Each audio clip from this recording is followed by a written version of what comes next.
Albert Estar, benvingut al Diari de Figueres. Gràcies a Moltes gràcies tu per convidar-me. per col·laborar i d'entrada per haver triat un lloc. Tenim paraigua perquè està plovent. L'en retiro un moment perquè els nostres espectadors i espectadores vegin que estem davant del Casino Menestral. L'Albert Estar és moltes coses, però una de les coses que és un molt bon historiador i per tant ens pot ajudar a saber i a descobrir coses de Figueres que els mortals no coneixem o ignoràvem. Què podem explicar del Casino Menestral? Què tens previst descobrir-nos en aquesta primera intervenció? Bé, de fet, quan em vas demanar col·laborar vaig pensar de seguida en el Casino Menestral perquè en aquests moments és una institució que porta ja 150 anys a la ciutat i que necessita promoció, necessita que la gent conegui aquest edifici, que es torni a situar altra vegada totes les activitats del casino dintre de l'edifici, com pertoca històricament, i és una manera de divulgar-lo. De fet, és la institució més antiga de Figueres. Es va fundar el 1856, que són anys, i la primera, i a més encara està en plena vigència, tot i que està en una altra seu, però està encara en plena vigència. I de fet, en aquell moviment ateneístic de mitjans del segle XIX, Figueres, que és una ciutat capdavantera important, va tenir en el Casino Menestral una de les primeres entitats de pes. De fet, estan més o menys les mateixes èpoques en què es va fundar el Casino de Girona, el Casino de Vic, el Cercle de Lectura de Reus, fins a una mica abans l'Ateneu Barcelonès.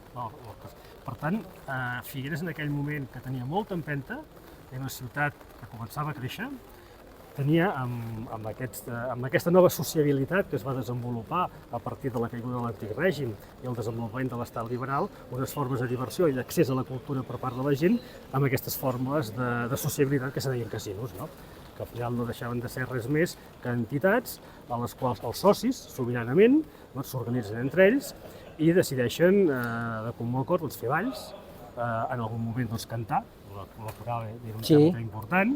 Després, a poc van fer teatre, i aquí, al Casino Menestral, un dels fets importants és que va ser la primera biblioteca que es va crear a Figueres. És a dir, aquella gent que va crear el casino, gent proveient del món del cooperativisme, gent que després va vincular a tot el que va ser el procés revolucionari de la gloriosa del 1868. Aquí trobem gairebé els seus dirigents es van entrenar en l'espai de la societat civil per després formar part tant dels ajuntaments democràtics posteriorment, com fins i tot en algun cas, com Joan Totau, que va anar de ministre a Madrid. Per tant, aquí va ser una escola de ciutadania, una escola a la qual, i una escola molt democràtica. Sobretot el Casino Menestral, bàsicament, hi ha altres entitats més conservadores a la ciutat que es van fundar després, però el Casino Menestral ha estat sempre aquella entitat que ha despertat el reclam democràtic. Aquells principis republicans, liberals, de progrés, i que fins al dia d'avui representen una mica també la filosofia de la ciutat. Una exemplaritat, per tant, aquest Casino Menestral, Exacte. Per moltes coses. Per la manera d'organitzar-se, per aquests principis de democràcia.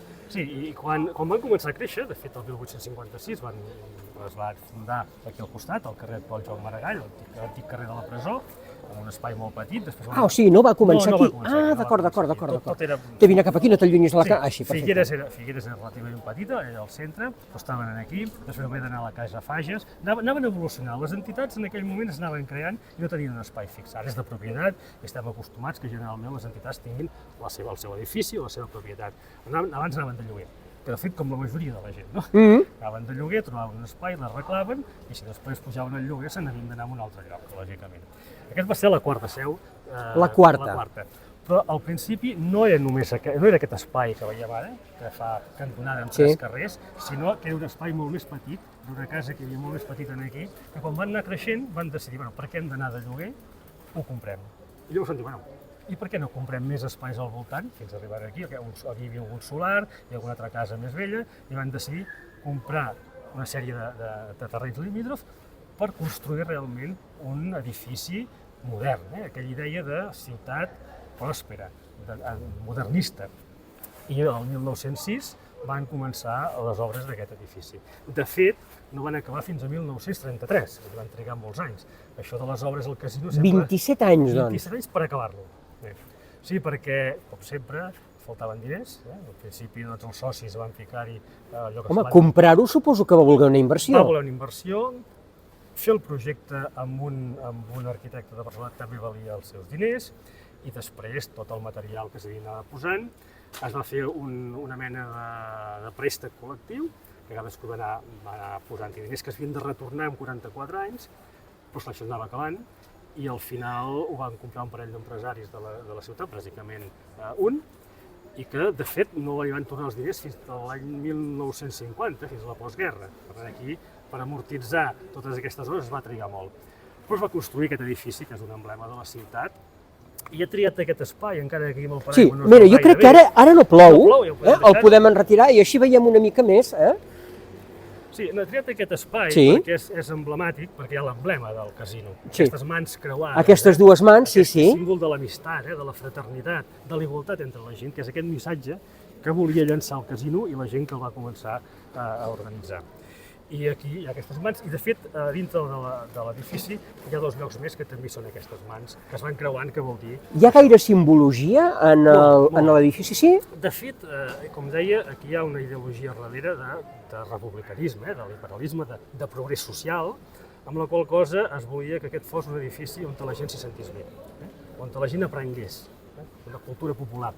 Pensem que l'estat del benestar, si el que hi ha és poder dir l'estat del benestar, és relativament recent, i per tant, fins fa 30 o 40 anys, la societat civil era la que donava molts de serveis, les mútues sanitàries, per exemple, o escoles privades, en definitiva, perquè l'estat no funcionava, no existia, no teníem encara que els republicans tenien aquell referent de França, però aquí no hi eren. Llavors la societat civil era la que s'encarregava d'organitzar molts de temes. Per exemple, la societat de socors mutus. Aquí també es va intentar, torna a ploure... Sí, no, però tu ves parlant, jo ja m'encarrego, jo faig la intendència, veus? Perfecte.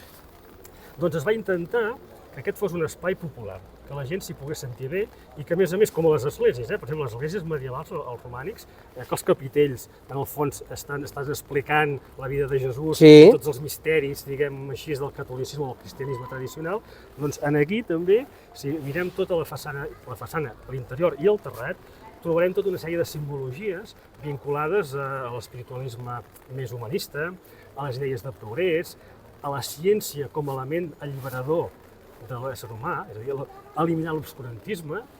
Hi ha moltes simbologies d'estrelles, la llum. Anar trobant que la gent vagi entenent que a través de l'estudi o a través de la participació, aquí, que al final el que parlant aquí no es veu ara, però és molt divertit veure-ho, i sobretot aconsello a la gent de mirar cap endalt, no només en aquest edifici, sinó en general a la ciutat de Figueres, mirar cap endalt i veure coses que a vegades no tenim previst. Doncs aquí hi ha, per exemple, la pilota, una raqueta de tenis.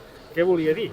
Clar que això estava reservat a una sèrie de classes socials, però vol dir el cos sa amb ment sa, és a dir, tot anava junt, l'esperit i la matèria. De fet, a l'altre costat, al carrer Ample, hi ha un llibre obert, és a dir, un llibre on la gent ha de llegir per instruir-se. Tot això són simbologies que estan tot al voltant de la façana i que després de la restauració dels últims anys ha quedat molt clar i molt evident.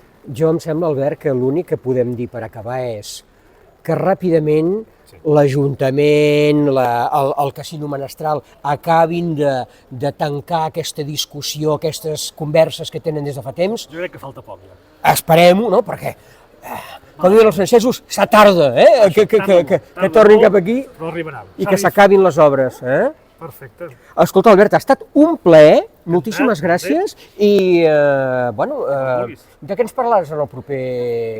Ja ho has pensat? Sí, la idea és parlar d'una altra entitat més tardana, que estava a la Rambla, que és la Cambra Agrícola de l'Empordà. Ah, que tenia aquell edifici tan bonic. Exacte, aquell que van derruir. D'acord, doncs per la propera. Van derruir l'any que vam néixer tu i jo. Ah, doncs per la propera. Gràcies, Albert.